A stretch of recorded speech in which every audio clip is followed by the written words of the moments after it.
lamesa. Top 4 answers on the board, ha? Sa bahay, bukod sa sofa at upuan, saan ka pa pwedeng maupo? JM. Sa table. Sa table. Good answer, good answer. Nandyan ba ang table?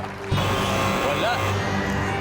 Mark, sa bahay bukod sa sofa at upuan, saan ka pa pwedeng maupo? Sa hagdan.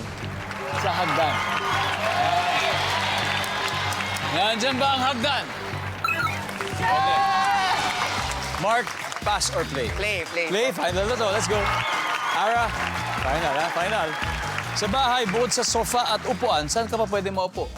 Sa kama. Sa kama. Nandyan ba ang kama? Yes. Kwame, bukod sa sofa, upuan, saan ka pa pwedeng maupo? Sahig. Nandyan ba ang sahig? Top answer, Luis. Bukod sa sofa at upuan sa bahay, saan ka pa pwedeng maupo? Sa kitchen counter. Nandyan ba ang kitchen counter?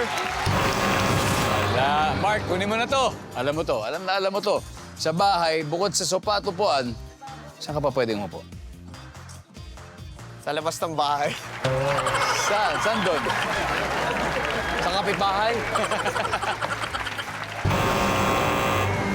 Adil na kayo, usap-usap na kayo. Final hour. Kung hindi mo makuha to, steal sila at mukhang matindi yung usapan ng mag-ama. Sabi nila, alam na natin to. Sa bahay, bukod sa sofa at upuan, saan ka pa pwedeng maupo? Ito na.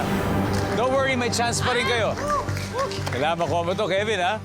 JM, sa bahay, bukod sa sofa, bukod sa upuan, saan ka pa pwedeng maupo? Sa bubong. Sa bubong.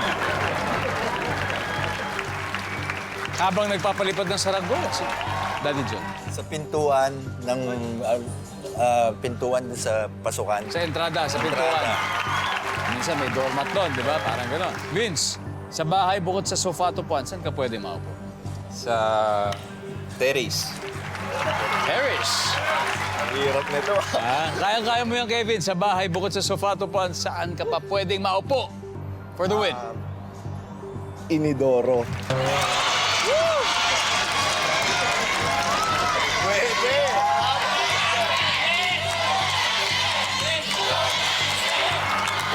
Inodoro. Ang sabi ng survey sa Inodoro ay...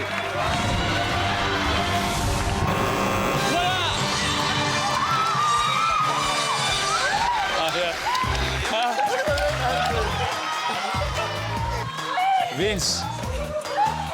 Tingnan natin number 4. Ano ba to?